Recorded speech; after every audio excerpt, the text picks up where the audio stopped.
African countries were once the epitome of what society strived to be, as far as being economically active, politically organized, rich in culture and religion, as well as a host of other extraordinary characteristics. The simple fact of the matter is that Africa is not healed from the lasting effects of colonialism. The atmosphere surrounding Africa has been given a rather dark and negative connotation on the basis of miseducation, misunderstanding, media, and bias, despite it having had been a powerful entity. Eric Williams, a Trinidadian historian of slavery, stated that slavery was not born of racism, but rather racism was the consequence of slavery. What many modern-day history and citizens fail to realize is that there was not much divide between the different skin colors until the Europeans began to spread the superiority of the white race. The shift of what can be deemed as the quote-unquote losing control can be found after the outlaw of the transatlantic slave trade, during which economic footholds that the countries of Africa had were lost, which allowed them to be swallowed by the greed of the Western world. The Maxim Gun, also known as the machine gun, was engineered and put into circulation around the late 19th century, which allowed the Europeans to come into Africa with significantly more firepower than they were able to do previously and to create more headway into the continent. The malaria vaccines and treatments allowed them to move from merely around the shores of the African continent towards the inland. The white man utilized a system of oppression of their darker-skinned counterparts, and when it was no longer profitable to them, they dismissed the practice without regard to those who may be dependent on it, such as the African countries. After the dismantlement of the slave trade, or the illegitimate trade, African countries were forced to participate in what became known as the legitimate trade, which essentially is any form of trade that did not involve the exchange of forced labor or slaves. Legitimate trade allowed for an economic system in which not only one country, one person, or one government could have the absolute monopoly on the entire economy. The transition allowed for countries to explore the other aspects of what their respective countries and resources have to offer, besides those of human labor, which ultimately expanded the reach and influence of those countries. There is no doubt that as a result of the egregious and inhumane treatment that was brought upon the African countries and their people, have ultimately led to the psychological destruction of the African mind.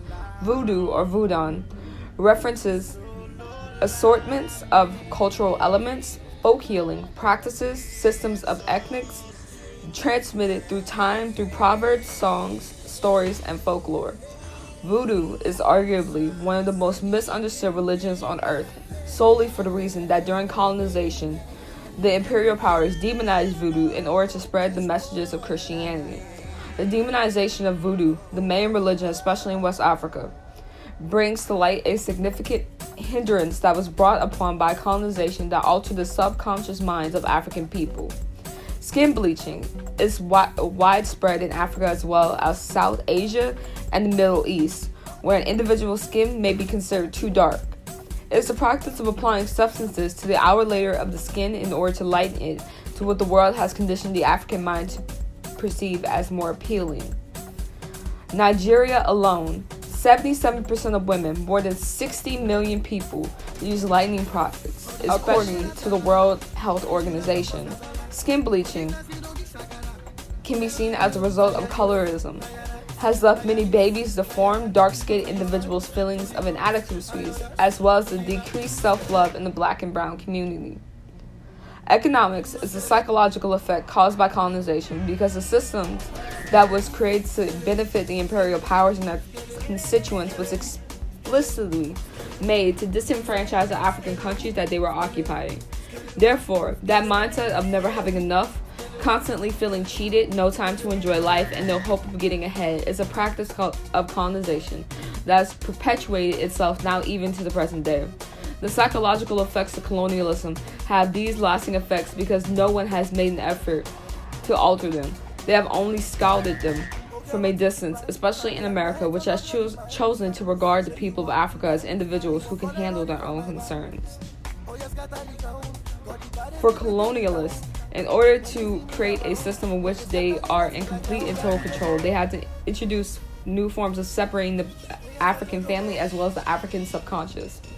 The alterations of border lines created complications within African societies because oftentimes the lines were drawn without regard to the people who used to live in the old boundaries and who have to live in the new perimeters. The lines that were drawn and decided by the colonial powers during the Berlin Conference, which were utilized by the Western or soon-to-be colonial powers in order to create rules and regulations when claiming territory in Africa. Christianity became a tool not only for separation but for control as well. Christianity was utilized to give the strict African guidelines to live their lives, and it is hard to ignore the fact that those guidelines corresponded to those of the colonial powers. Christianity and the Bible are seen as holy objects and entities that have historically been used to restrict the actions and to those who follow it. The destruction of culture and identity still affects not only the existence of African people in their countries today, but also the way in which others view them as well. Once again, the way through which the colonial powers were not able to maintain over African countries but create psychological effects after stem from the education that they gave young children at the same time during the colonial reign and directly afterward. Education is very overlooked when it comes to discussing the effects of colonialism, but it is worth mentioning for the simple fact that if an education system teaches someone to hate their country, their skin, their culture, and their language, then they will grow up to hate it too, and teach their children to do the same. Education is often left out in the discussion of the devastating after effects of colonialism, when in actuality it can be seen as the most toxic. Dependency theory is a sociological theory that explains that the reason that the Western world and most of Europe is able to live such lavish and comfortable lives is the people in developing countries, such as the many ones in Africa, serve the rest of the world. Utilizing the dependency theory, it can be made evident that the continent of Africa and its countries are not weak or dark because of its inability to modernize the Western society, but they are plunged into poverty due to the world powers keeping them in that position in order to heighten their own international status and monetary positions. Globalization has furthered this system of dependency and exploitation of African countries as well as other places, which has enabled the Western powers to utilize their military superiority to enhance their wealth while simultaneously disenfranchising the well-being of other countries. Africa is not a poor nor dark continent. In actuality, African countries have merely been exploited and taken advantage of by the rich, greedy, and immoral civilizations around them. One of the most long-lasting effects of colonialism on not only African society but the rest of the world's negative connotation is perspective that is used when speaking about Africa. The perspective that Africa is broken and is a land of decay and sickness and starvation is known as the Broken Africa theory. African countries, all 44 of them, make up a continent that is rich in historical depth, beauty, culture, architecture, literature, food, and much more. Social interactions and social perceptions are made by the media, and because of that, they have such a strong, definite, and defined a place in the world and the psychological viewpoints that individuals have, especially when it comes to places seemingly so far, such as the continent of Africa. In conclusion, the history of African countries has been misinterpreted, altered, and heavily influenced by colonization and the lasting effects on the economic, political, and psychological needs of Africa that were carelessly left behind by the previous colonial powers. The devastating economic hardships that affect the people of Africa today are not due to the work of the colonial powers, but also the perpetuation of these systems by today's society. The destructive influence of colonialism definitely damaged Africa in some ways, but it did not and will not change the fact that despite these significant alterations that were made, African countries are doing more than surviving, they are thriving.